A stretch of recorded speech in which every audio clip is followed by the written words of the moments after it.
Hi, you're listening to another Podcastle. I'm Dave, and joining me tonight is Tamazoid, Hey, hey. JP, Hey, and Richard. Howdy. hey. So, guys, we're here for our monthly wrap-up of news.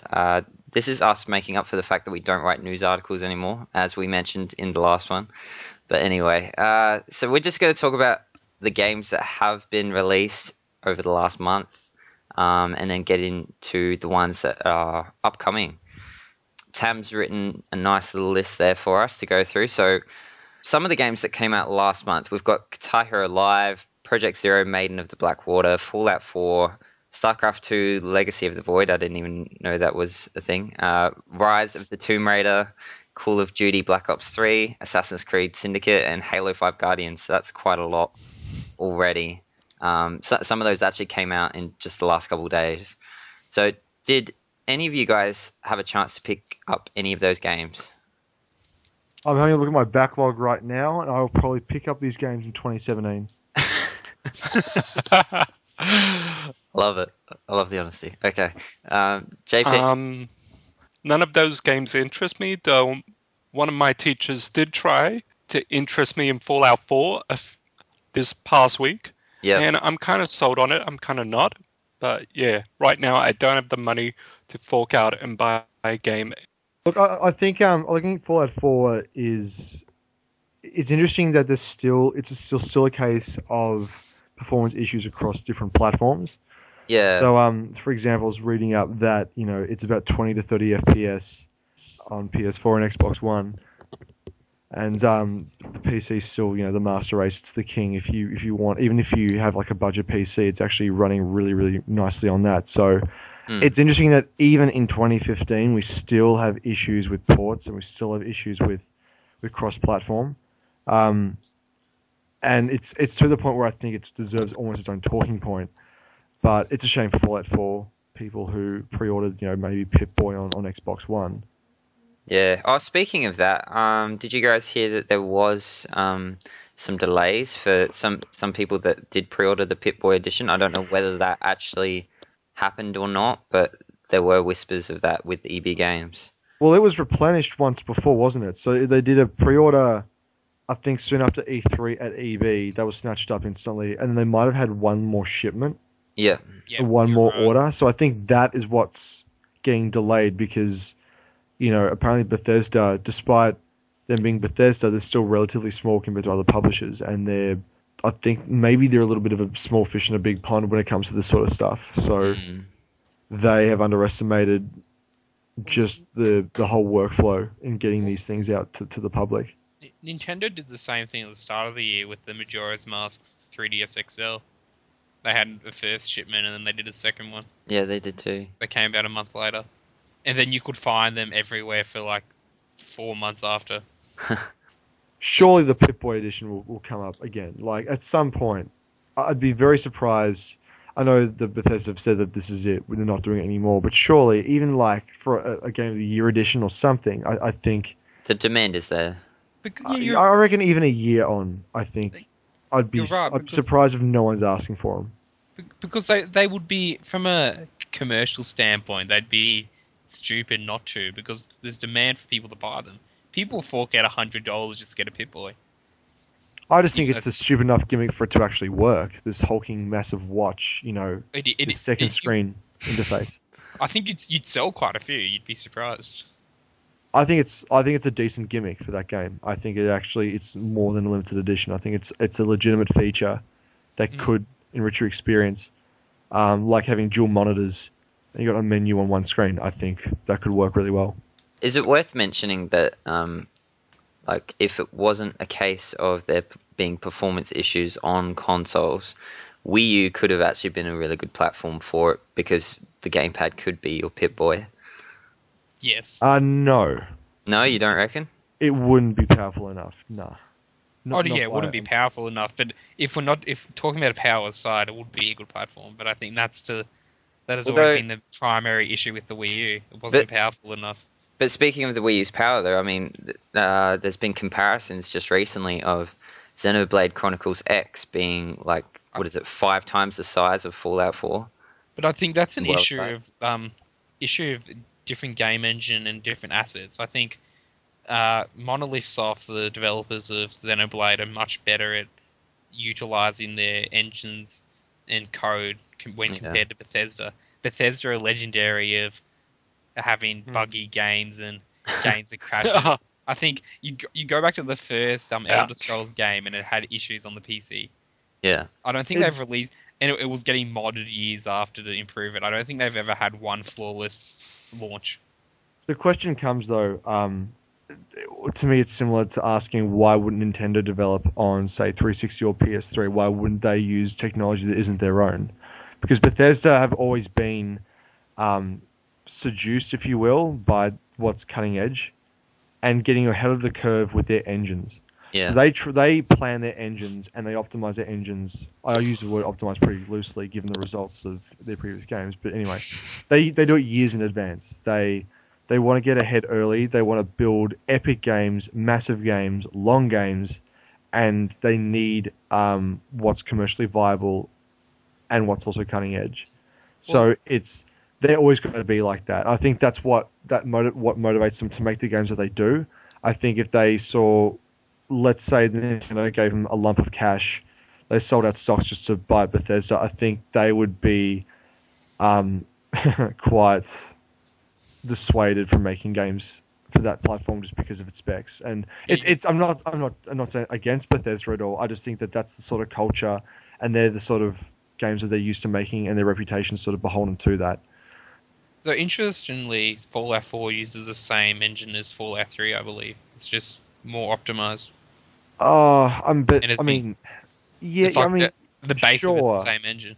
Sure, but Mirror's Edge uses the Unreal 3 engine, but it doesn't look like Unreal 3. The optimizations, Mortal Kombat X was used Unreal 3, but that requires absolutely the cutting edge technology to run, because there's been so many optimizations, additions, iterations. These are the people who built the engine with their own hands. They probably dismantled so much of it and built their own tools just for this. And I get that, but I think at the end of the day, they only use the current engine, so they knew where to push it and get the results they had for this one. I know there's that whole chat of Fallout 4 not looking like a pretty game. I don't know where people's priorities lie with those sort of comments, because if it runs well, I think any game looks fine. In today's age, any game looks fine. Yeah. Unless the art style is absolutely shocking. Yeah, and I feel like a game like Fallout's not supposed to look pretty. Yeah, I mean, it's a wider color palette. That's what they actually were touting that during the conference. We actually have colors in our game for once. Yes, we remember that well. Yeah, next gen feature. So, Dave, I hear you're a bit of a Guitar Hero star. No, I don't know where you heard that. That's definitely not the case. I hear there's a YouTube video on Dave Let's Play channel that has 6,000 views. That was wow, Dave. That was actually because I was one of the first to I actually beat IGN to put up the first gameplay video of Guitar Hero. So, yeah, the video's not. Suck on those apples, IGN. The video's not. Hey. And I'm still pretty crap at Guitar Hero. I hear that Guggenheimer and some of the others in the chat are getting the hang of it and really enjoying it. So I think Guitar Hero Live's actually had a decent launch. I don't think anyone really expected the music games to do that well, but yeah, I think Guitar Hero Live's done well. I'm not sure about Rock Band 4. I know Cell's enjoying it. We even got to enjoy Cell singing. He was streaming his singing on Twitch the other night, which was enjoyable. But yeah, I don't know how Rock Band 4 has gone, how well it's been received. I'm still very tempted to buy a Guitar Hero, but I think I'll wait until it's under $60. Yeah. I think the internet thrives on novelty, JP. Yeah. I had no idea it was still cool. Unless there's a feature for Dave to chuck in his own music and have a live action music video of him him singing on his guitar as he's playing his own music video, singing to himself, like some kind of Inception moment. That could get us somewhere. If only. But a man can dream. A man can dream. Guitar Hero Inception. But it's a nice feature. I think I like I like the night trap design of video games. I like the FMV sort of stuff. I think there's a lot of room for that. Yeah. Yes. I've always been a fan of FMV since the Command and Conquer series. More games need to utilize that style. Yeah, when it's done well, I think when the game's paced well, when the context suits, I think it's more maybe it's still just a novelty, but it's a good novelty, and I'd champion it in more games. So, but I'd be interested to see what sales are like in the coming months, whether it has a long tail and whether the DLC, it sustains that product. Just going back a bit, Tam, you said you didn't pick up Guitar Hero Live. Did you pick up any of the other games that had come out in the last month? No, not at the moment, but I am planning on picking up StarCraft 2 Legacy of the Void, which I actually forgot was coming out. And I find it quite surprising that it kind of just released on Monday without any hype or really any push by Blizzard. Well, it was the day before Fallout. Everyone was just on the hype train for Fallout, so... I guess it just shows how much RTS as a genre has diminished compared to your MOBAs like Smite, League of Legends, Dota 2, all those games. Because I remember, I think it would have been about 2009 when Wings of Liberty, the StarCraft 2, came out, and it was everywhere. There was ads. Everyone I knew picked it up. Everyone was talking about it for a while, and now StarCraft 2 has kind of just died. I see a parallel between RTS games and, say, fighters. They used to be the talk of the town, or you'd have franchises the talk of the town, and now they've quite diminished, or they've gone to niche circles. Yep. They still bring a great presence, and they are still a legitimate spectator sport, particularly in Korea, but or in other Asian countries and Japan. I'd say unlike fighters, I think RTS has diminished even worse because fighters still had a steady stream of releases, whereas your decent RTS games kind of just dropped off. There hasn't been a real major real-time strategy game since StarCraft 2. There's been nothing to fill the void. Alright guys, before we get into our upcoming releases, let's just finish off with some of those other ones. Rise of the Tomb Raider, I think some of us are actually genuinely interested in that one. Any of you plan to pick that up soon? Well, that Rise of the Tomb Raider and Halo Guardians actually are two games that kind of tempt me to pick up a Xbox One, since I don't own either that or a PS4 yet. Oh yeah, I keep forgetting Rise of the Tomb Raider is Xbox exclusive. Yeah, exclusive.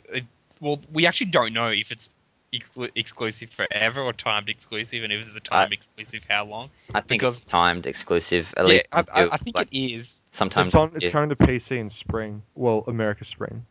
Okay. So I might wait for that. I might pick it up. Yeah, because I had a look at PAX, and that was it was an absolute looker, and obviously what was the first one called? Just Tomb Raider? It's just called Tomb Raider. Yeah, Tomb Raider. I hate it when franchises do that. But Tomb Raider 2013 or 2013? Richard like Rocky Balboa. Oh, yeah, Rambo, that kind of crap. Yeah. And now we're getting Apollo Creed. But yeah, that first entry in the Tomb Raider reboot was actually pretty solid. Yeah, I mean, it's interesting because I thought there were some demos that made me gawk at it, and other ones that it was just the worst kind of repellent. It was totally repulsed me. But just the way the whole AAA bog standard shootout regen health kind of set up, regurgitated in that game. But even still, with this one, somehow it's reached a level of polish, and it seems like it's more conscientious of being its own thing for once. Yeah. So it looks. I don't know how to say this. I guess I can only think of like terrible puns. Like it's excavating its own little path here. It's actually got optional tombs. It's got optional sort of little challenges you can go in. You can craft things, which is becoming a more prominent aspect in this game, which it should have been from the first place.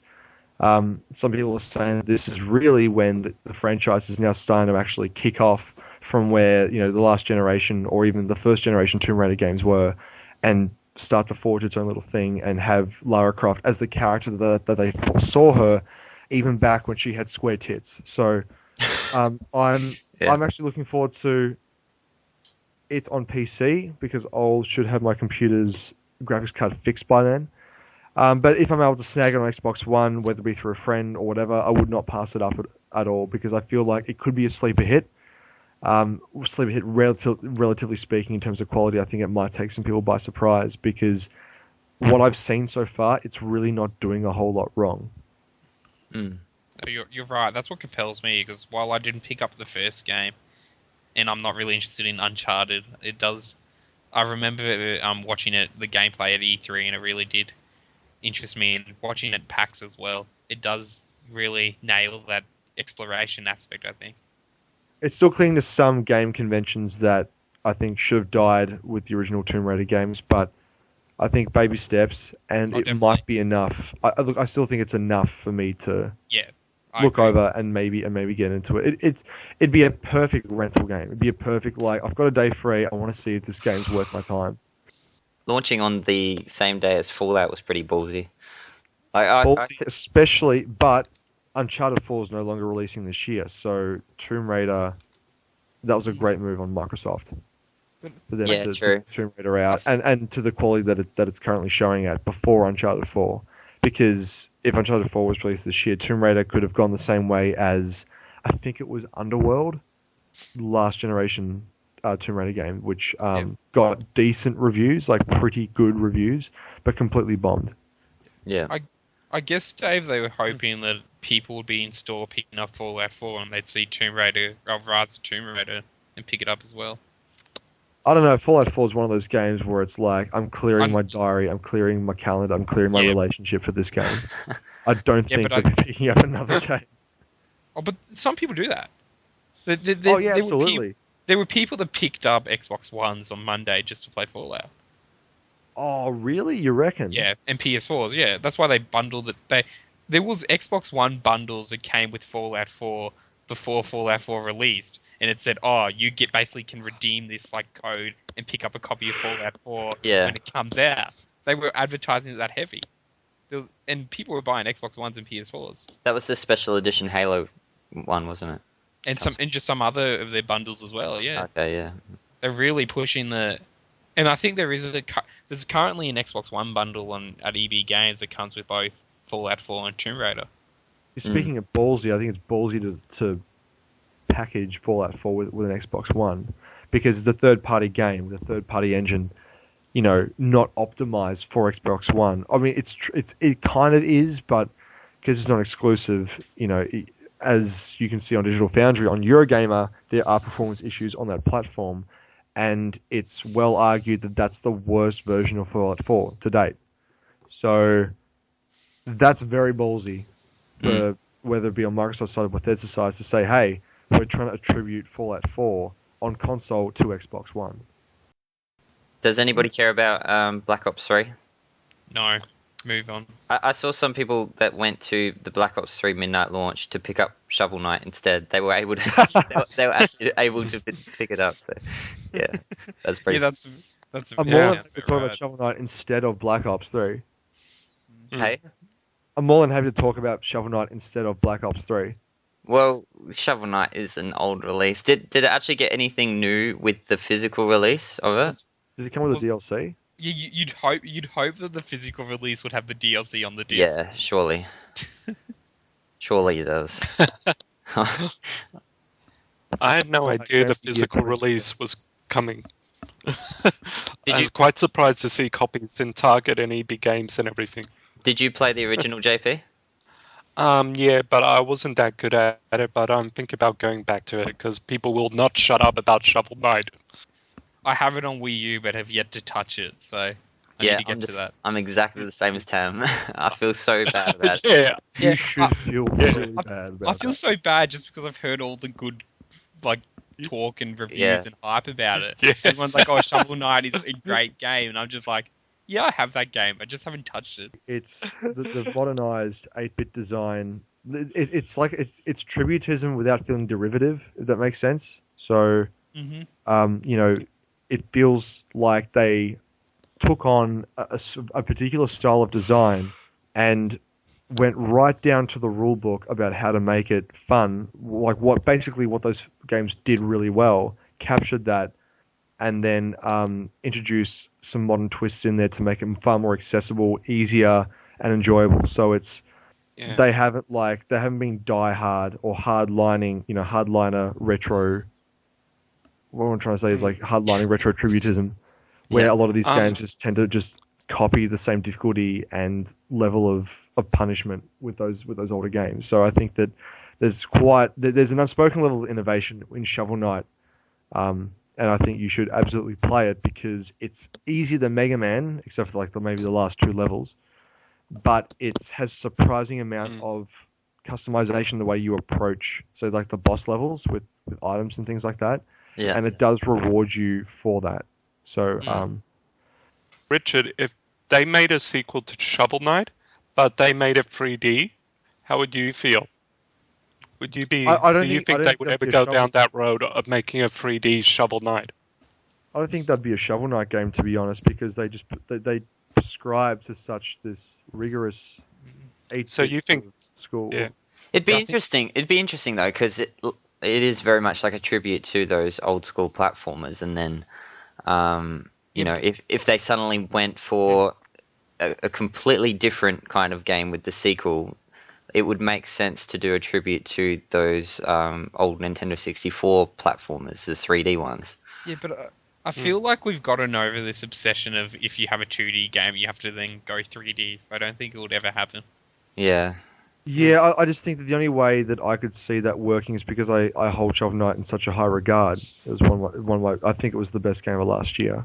They would have to replicate the same amount of ingenuity that you saw with the 8-bit design. The whole reason the 8-bit design really worked was because there's a level of basic ingenuity and feedback that you don't get in any other period of games.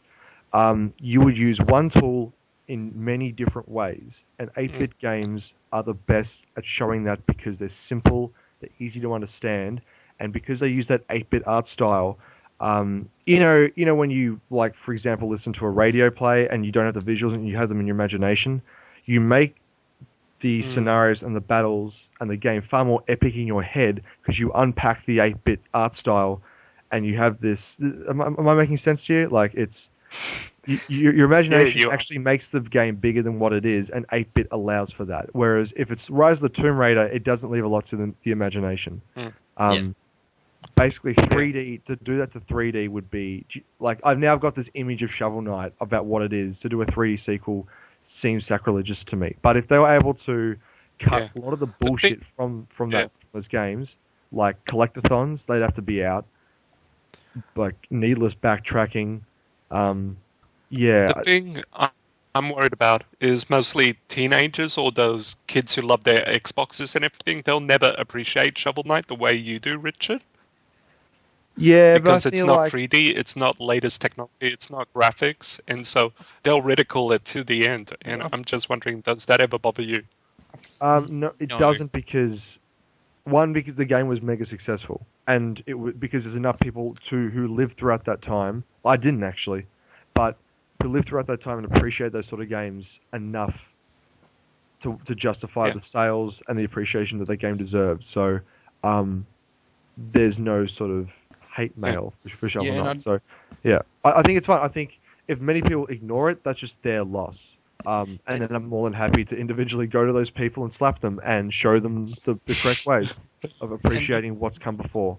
And it's the type of game that doesn't have to have that mainstream appeal. It's an indie title. It's not built on the same budget as, say, your Fallout 4, that it does need to target that mainstream audience. It's quite successful doing what it does.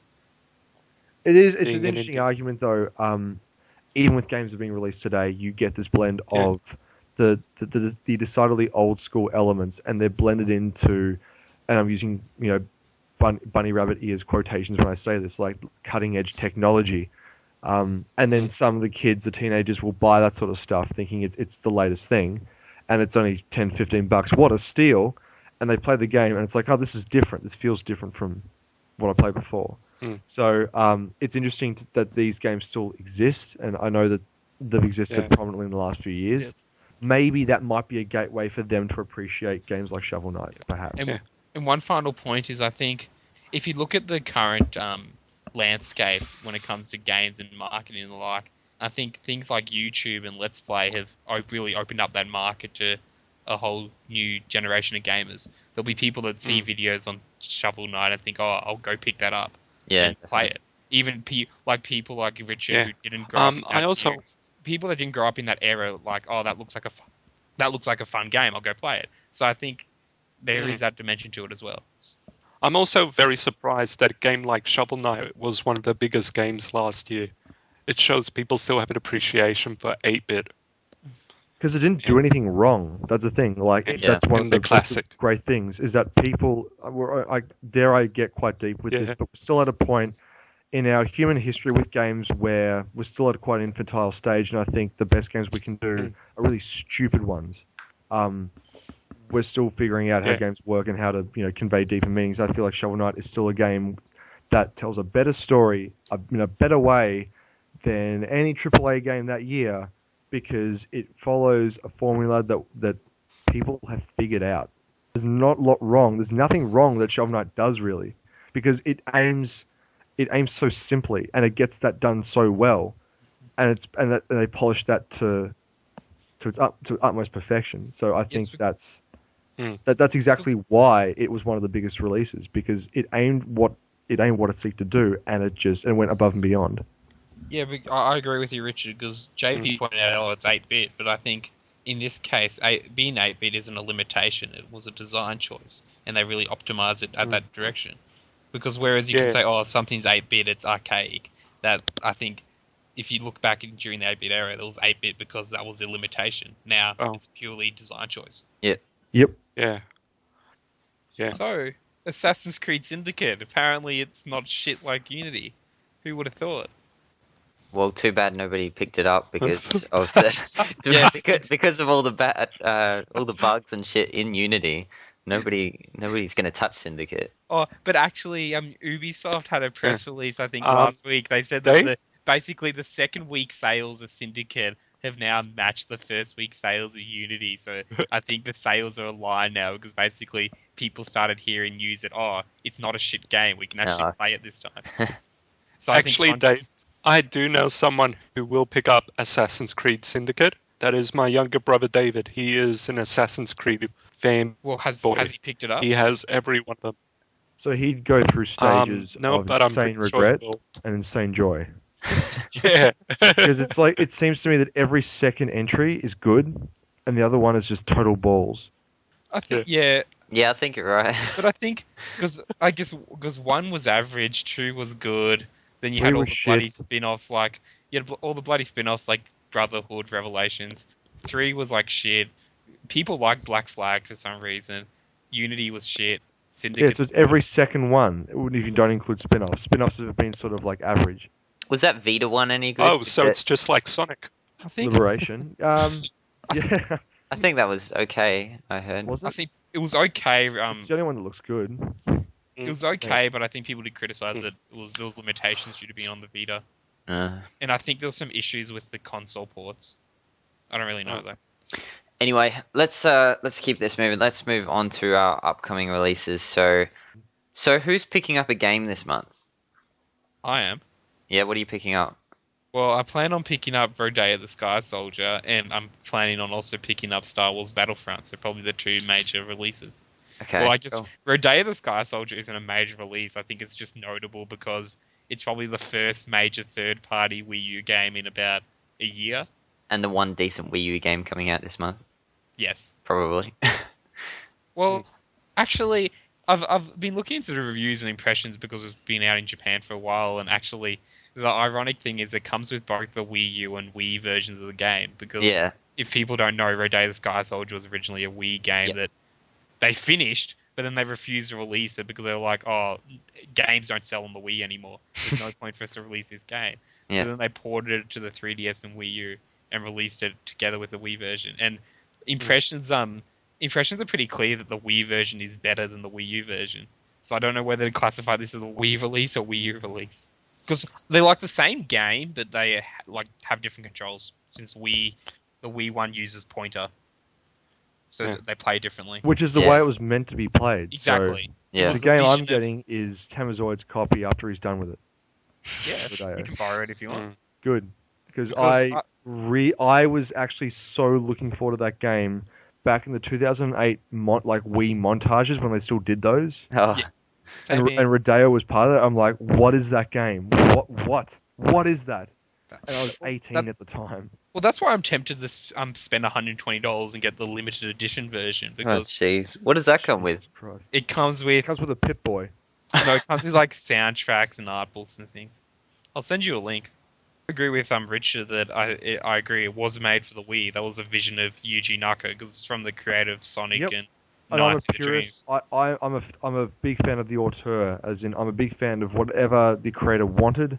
Yes. Like, I want to play that version of the game. It's why, I think I'm a bit more impartial to the PS2 version of Shadow of the Colossus. But anyway, the Wii version is actually far more exciting to me and far more interesting to me than the Wii U version. So I'm really glad that came out of Vaporware because it was out of that game has been resurrected. It was dead. It was dead in the water, and I cannot believe in this culture where publishers it costs publishers more than ever to get their bucks back. I'm amazed that this game even exists. It's actually a freaking miracle. Exactly, and it's great to see because he was really the one of the only developers that actually took the Wii Wiimote and thought, what can I do with it? And he came up with just like the simple joys of flying. He wanted to make flying accessible, and I'm like, that's such a sweet and innocent concept that should be, celebrated. And I like to see how well he did because, looking at that game with just joysticks, I can picture that, and it's not fun. But with an accelerometer, that might be kind of fun. Yeah, I think the only major criticism of the Wii version is that you don't have camera control, but I think you can get over that a bit. But if it was never designed with camera control in mind, then that shouldn't be an issue. Unless this is Yuji Naka we're talking about, so yeah, I think he has disregarded camera control before. Yeah, I think there's just some Sonic Adventure. Yeah, I think there's some parts where it gets a bit janky. But Naka, I'm a big fan of Yuji. I love. It's Yuji Naka, the guy who used to do Sonic games back in the 90s. The guy who made Let's Tap. And Eevee the Kiwi. With the Eevee the Kiwi? I thought it was Ivy the Kiwi. At the end of Kiwi. Eevee the Kiwi? Or is it Ivy the I Kiwi? don't remember that one. Ivy the Kiwi. It's not Ivy. Eevee the Kiwi. Eevee the trying to pronounce it like a New Zealander. Oh, God. Terribly. So, Dave, are you planning on picking up any games this month? Yes, actually. Well, I ordered Rodea a while back, and I forgot that I ordered it until today. And so, yeah, now I'm pretty excited that that's coming in the mail, probably in the next couple of days, which will be a week before the actual Australian launch, which is good.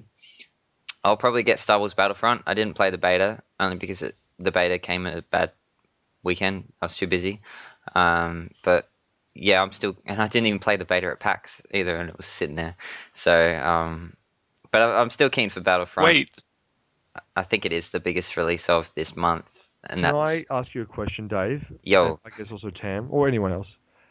If this did not have the Star Wars license and all the robots, the AT-ATs, were just replaced by generic robots, and the guys who could force push would just simply had psychic powers, would you be as excited? No. No.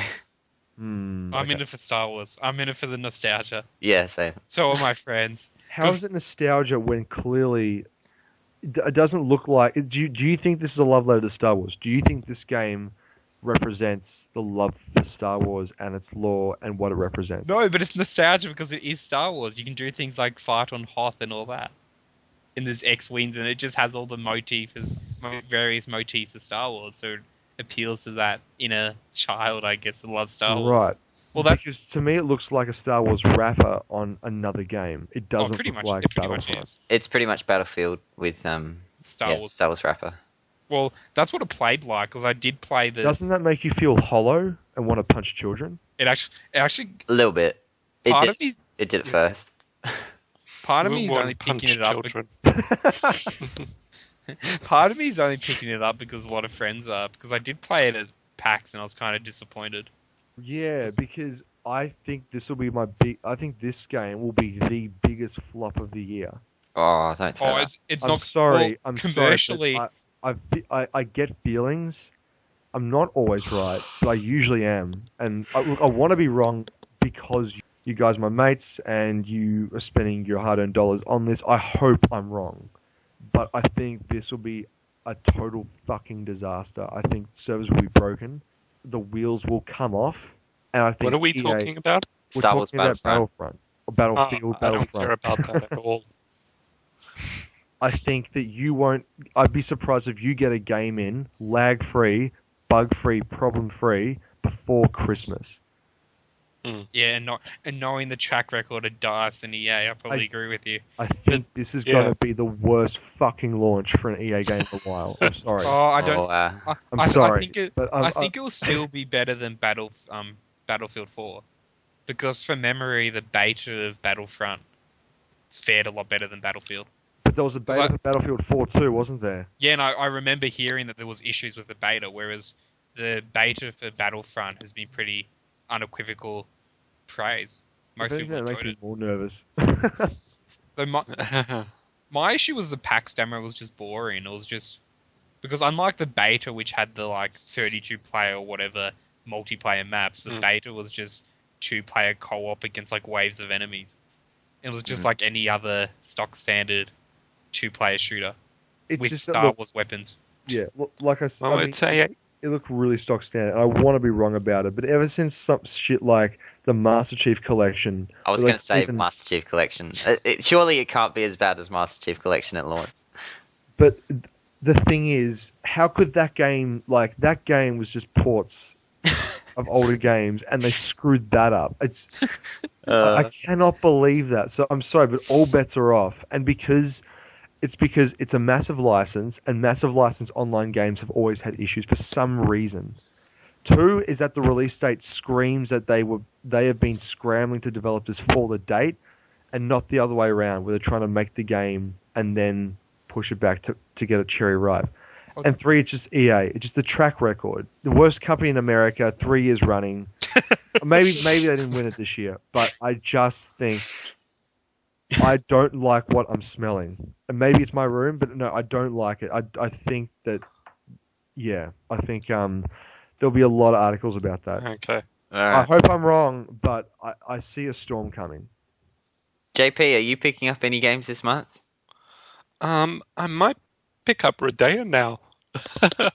Now, I already picked up WWE 2K16, and it'll be a while before I pick up another game. I was actually hoping you would mention Mario Tennis Ultra Smash. I thought you didn't mind it. You were like the one person looking to it. After what I played at PAX, no, definitely no. I found that mundane and boring. That's my answer too. How is it that an N64 game has a better feel of arcade tennis than on the Wii U? Gobsmacks me. I don't know. I feel like Camelot kind of died after they left Nintendo. Something's gone wrong there. I reckon they've locked the doors in that studio. No one's allowed to come out till they make a game. I think, I'm hearing reports that there's bare bones in modes. There's not many characters. I just want them to go. Just want them to go back to making Golden Sun. Yeah, I knew you were going to say that, JP. I was going to say maybe they're just purposely making shitty Mario Tennis games so that they can go back to making Golden Sun. But maybe they're just really upset that they can't make Golden Sun. But look out for the Golden Sun 4 Kickstarter in about 20 years with the original guys from Camelot. I feel that it's quite telling that between 2005 and 2010, Camelot Software Planning released one game. Dave, you're going to have a field day with these headlines. And we're talking about November games, and then bullet point is we discussed the fall of Camelot. They had a supposed falling out with Nintendo, apparently. Yeah. Why does Nintendo keep going back to them? I don't know. Because Nintendo have no one else to make golf and tennis games. It's like an abusive relationship. No, Nintendo just like, shit, we need to make a new Mario golf or tennis game. The only people we know who can make these games are Camelot Software Planning. Let's get them back. They got to get rid of their business cards. They got to give out their business cards to other people. No, you know what happened? Richard already told us what happened. This was ages ago in our Smash podcast. Richard said that Isaac and anything Golden Sun related wasn't going to be in the game because Iwata had gotten into a fight about a sandwich or something. That was your theory, Richard, and that's my theory. My theory stands because it's little things like when they get, like literally when two Japanese business executives bow to each other and discuss whatever in an elevator. That conversation will be far more influential than a million-strong petition. That's just how they are. They don't care. Okay, they care about fans, but they also don't care about them at all. You're right. Mm. I think one of the few that care about fans was Sakurai for Smash. Yeah, like people like him and Mega Man creator. What's his name? Keiji Inafune. Yeah, thank you, Inafune. They try to listen out to more Western tastes and what they want. So yeah, they're a bit more worldly. Same with Itagaki, the guy behind Ninja Gaiden. What about Hideo Kojima? He's weird. He's just weird. But yeah, he's just in his auteur world of filmmaking. He is really weird. He's just, I don't know how he makes what he wants to make. He has no filter. That guy needs a fucking editor. But anyway, that's another topic. He's just weird. I don't know how to pigeonhole him because he is very Western, but then he also has this really weird way that he has to have it his own way, even though he's influenced by all these things. It's bizarre, but yeah, I don't really play Metal Gear, so. Is anyone planning on picking up Amiibo Festival or any of those Animal Crossing Amiibo? No, I want to burn them. JP, I know you're a big Amiibo fan. They make great fuel.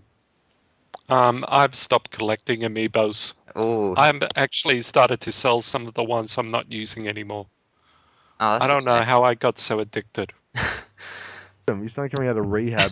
12-step program to get away from Amiibos.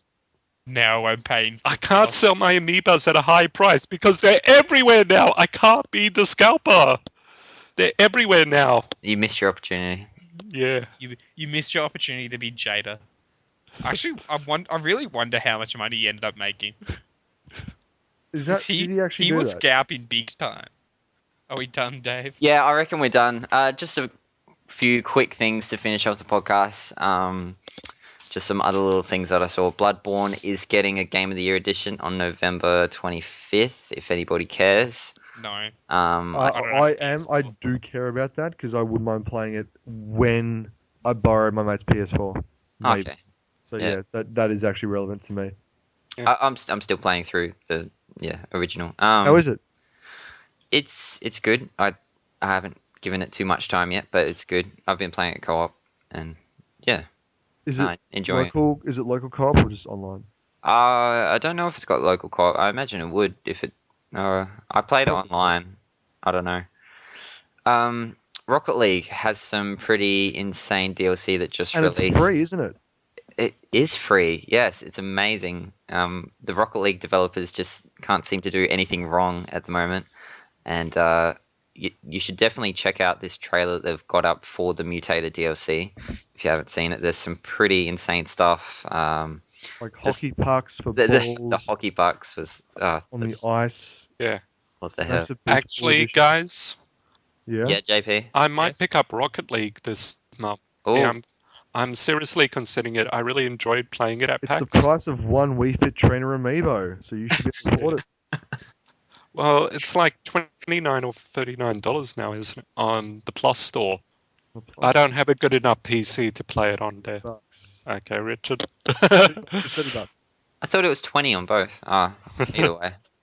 But I mean, $30 Australian. I saw because my mate bought Rocket League. No, I think it's $30 now on PS4. Okay. It's $16 on Steam. Maybe I'll pick it up. You really should. We should seriously have like Rocket League podcast or Rocket League because is is multiplayer linked?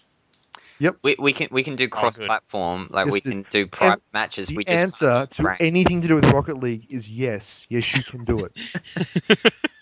Okay, I think we need to have. So, Dave, can you organise an AC Rocket League tournament? I actually can. I actually really want to do that. I don't know how many people play Rocket League though. Well, I would buy a copy for that. I'd probably be shit at playing. I think you'd be the only one of the Another Castle community to buy a copy just so you could play in the tournament.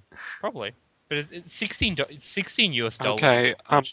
We can make it our community Let's Play for the month. Can we do that? Or do Yeah, we do already it. have one for the month? We just- don't. Hey, I was going to do a general Star Wars community Let's Play, but I never got around to it. Yeah, no, let's do Rocket League instead. Go, do it. Yeah. Okay. I have minimum And we can do a tournament at part of it. requirements. I don't know what we'll do. I don't know what the prize of the tournament will be, but we can do a tournament. JP, what did you say? He has the minimum requirements to play it, to run it, which is Oh, good. okay, yeah. For Rocket League. So Richard is right. JP should have asked the question, can my computer run it? And the answer you is should have yes. said yes. Yes, you can. I'm I not just kidding you. checked. Most questions about that game is yes, you can. I kid you not. Can I play with PS4 and Steam users together? Yes, you can. Can I play on the same system? Yes, you can on PC.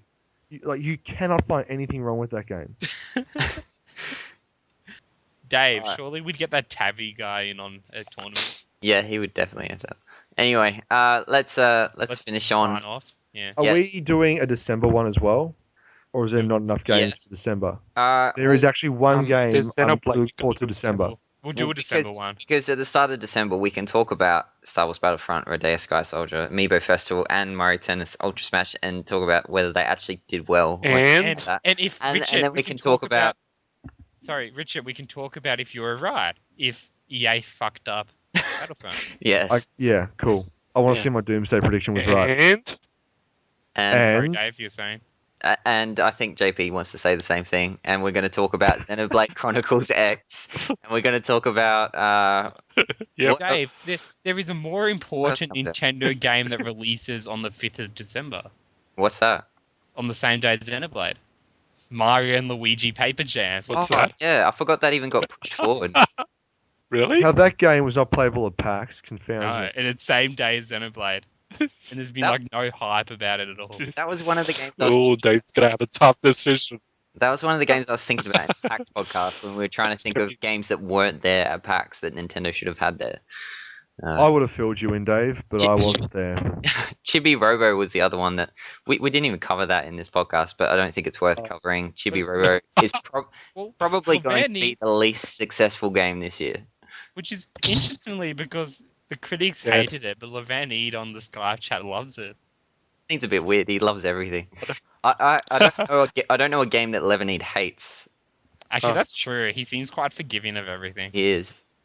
I predict that the Chibi Robo amiibo will sell more than the actual game. That's not possible. Can't. It comes with the game. You can't buy it. Wait, I heard that it was coming separate. It's not sold separately, JP. They wouldn't do it. It comes separate also. Okay, I bet you it will. There's no point for it to come separately because it doesn't apply to any other game. Are you willing to put money on the table? Are you willing to put $40 on the table? Maybe I should buy the game and sell it online. What about the Shovel Knight amiibo, Tam? What game does that work with? We still don't know. Is it out? That actually comes out next month, so we'll talk about that in our next podcast. The surprise is... Yeah, actually, maybe on the Nintendo Direct coming up, we'll see the announcement of Shovel Knight in Smash Bros. Yes. We'll finish on this last topic. Nintendo is doing a Direct finally. It's been a long time since the last one. We all know why. So we should all be tuning in for the Direct 9 a.m. Friday. Yep, Australian Eastern Standard. Yep. I guess we'll just finish off with one quick prediction of a game you guys think will be announced. Because remembering that recently when Nintendo talked about their shitty mobile game, I can't even remember the name of it, they also mentioned that there were some unannounced Wii U and 3DS titles before the end of the year. It's called Miyamoto, isn't it? Miitomo, isn't it? Yeah, Miitomo. Yeah. Miyamoto. Anyway, predict one game that they could possibly announce that will release before the end of the year. Twilight Princess HD. That's probably not a bad guess. JP. Well, I can't think of anything. I mean, what have they not shown us that is actually... Think outside the box. I have. Okay, Richard, give us your prediction. We'll come back to JP. Urban Champion HD. You were perpetually outside the box, aren't you, Richard? I think they'll pick the worst fucking game from the NES collection and up-res it to 1080. I don't know. I think given... Okay, it can't be that big. Maybe Excitebots 2, because that game was given a 2-week like announcement date before it actually was released. It still wouldn't sell. It still wouldn't sell. I reckon something the Monster Games has been working on because they don't give a fuck about anything they work on and market. So something from Monster Games. But they've been tied up with things like Xenoblade 3DS. Which was barely... Well, okay, I didn't know much about that game, so it's... Whatever they work on, Nintendo don't care about. So it's whatever that they're working on. It has to be... Is there any anniversaries that are coming up that or are going? Or have been? But isn't it 30th year of Mario? It's Sonic next year. Yeah, it is. It's 30th anniversary Mario. Remember that shitty end to the E3 presentation? They're like, oh, look at this montage of footage and video of people loving Mario. That's what we ended with. It's no Nintendo Land fireworks display. I'll give them that. No. So Dave, what's your prediction? Will top that. Nothing can top Urban Champion, but well, what's JP's first? Have you got one, JP? Nintendo Land 2. That's actually not a shit prediction. It's not that bad. No. That's like you had Wii Sports and then Wii Party and then Wii Party U. There might be Wii Sports Resort. Nintendo Land. It's like Nintendo Farm or whatever.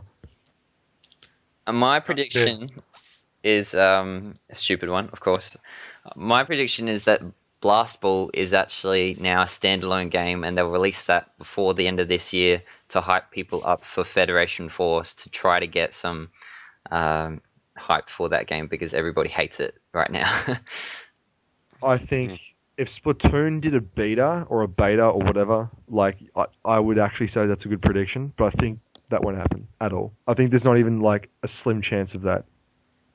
Well, Splatoon did pretty much do beta. It was the full release in June. Yeah, its beta was the beta. was in June. Yeah. The beta was the full release. But it was one of those games that, was shown off at E3, and it's like, why are we waiting a year for this game? Why can't they just, it looks pretty playable, just release it now? But I don't think Nintendo are as forward-thinking or as fan-conscious as that. I actually think I still think there's an Iwata-sized elephant in the room for the Directs, and I think there might be a tribute to him. And they might bring up the Iwata amiibo, or they might bring up Iwata in some capacity. Yeah, I'd love that, actually. I hope they do that. Yeah. Well, it'd be very weird if there was no mention of it. Is Fast Neo Racing still on track this year? Who goes on? No, I think Fast Neo is next year. What about a new Balloon Fight game? A new what, sorry? Balloon Fight. Because that was Iwata's baby. Yeah. But there's not really anywhere they can go with Balloon Fight. I can see so many people buying it though, even if it's just like an eShop download, and yeah. I already thought it was. No, like a new Balloon Fight. Ah. To be honest, Nintendo Land does that pretty well. Yeah, it does. Balloon Trip. Yeah.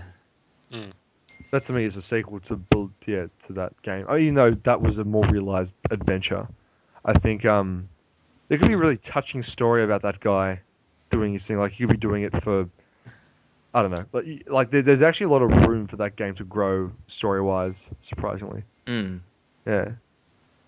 Anyway, guys, it's been good to Yeah. chat. Anyway, we have probably gone on too long, but Well, your 15-minute podcast went into an hour, Dave. As it always does. somehow, I mean, we kind of derailed savagely. with we derailed with Shovel Knight and We Golden Sun spent half an hour And the on fall of Shovel Knight. Camelot. the Fall of Camelot. Yeah, Urban that was a Champion good HD. stuff. Yeah, Rise and Fall. Actually, not so the Rise. It's the Fall. There's no rise. There's no rise. The fall and the fall and the collapse of Camelot. Oh no, the Rise was in the 90s when they made all those Sega games, like Shining Force. Yeah. Then they You want to died. know what's interesting? If you follow Once Upon a Time, they're actually doing a King Arthur thing right now. Okay. Okay, then. So signing off. This was If another you follow Once Upon a podcast. Time. This was another podcast, episode 16. Signing off. All right. See you guys. Capitoid. Watch See ya. out for 10. I'm actually All that so Max glad content. I joined that podcast just for that comment.